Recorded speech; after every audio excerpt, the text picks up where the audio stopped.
संपूर्ण राज्यात खळबळ उडवणाऱ्या अमरावती जिल्ह्यातील अंजनगाव सुर्जी 10वीच्या परीक्षेचा पेपर फूट आणि चोरी प्रकरणी अंजनगाव सुर्जी पोलिसांनी आणखी 2 अल्पवयीन विद्यार्थ्यांसह एका पालकाला ताब्यात घेतलाय। गट शिक्षण अधिकारी सुधीर खोडे, मजूर अनिल हडोळे आणि एका पालकाला अटक करण्यात आलेली आहे। इंग्रजीमध्ये जास्त गुण मिळावेत यासाठी एका विद्यार्थ्याच्या पालकाचा आणि शिक्षकाचा 50,000चा व्यवहार ठरला होता।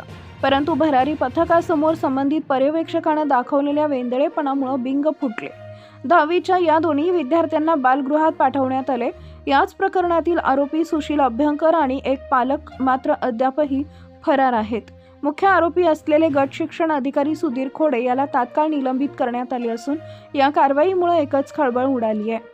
विशेष म्हणजे विद्यार्थ्यांनी घरी बसून पेपर लिहिला असल्याची धक्कादायक माहिती पोलीस तपासात समोर आली आहे। इंग्रजीचे 2 पेपर वेळ संपल्यानंतरही तब्बल 2.5 तास बाहेर होते। ही बाब शिक्षण मंडळाच्या भरारी पथकाच्या लक्षात आली। अधिक चौकशी केली असता गैरव्यवहाराचा प्रकार त्यांच्या लक्षात आला। इंग्रजी पेपरमध्ये चांगले गुण मिळावेत म्हणून एका विद्यार्थ्यांचे पालक आणि उपपरीक्षक अभ्यंकर यांच्यात 50,000 रुपयांचा व्यवहार ठरला होता।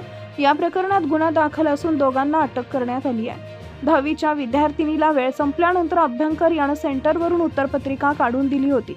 त्यानंतर विद्यार्थिनीनं घरी जाऊन ती उत्तरपत्रिका सोडवली। मात्र ज्यावेळी भरारी पथकाची अचानक एंट्री झाली त्यावेळी अभ्यंकरनं तीच उत्तरपत्रिका विद्यार्थिनीच्या घरून बोलावली।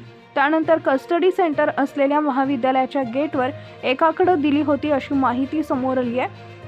चोरीला गेलेला पेपर विद्यार्थ्यांनी चक्क आपापल्या घरी बसून लिहिल्याचं निष्पन्न झालंय। यातील एका अल्पवयीन विद्यार्थ्याचे पालक प्रतिष्ठित राजकीय व्यक्ती असल्याची माहिती समोर आल्यानं या प्रकरणाला राजकीय वलय प्राप्त झालंय। या विद्यार्थ्यांकडे पेपर कसा पोहोचला आणि यात कोणाचा आर्थिक हितसंबंध गुंतलेले आहेत याचा शोध पोलीस घेत आहेत।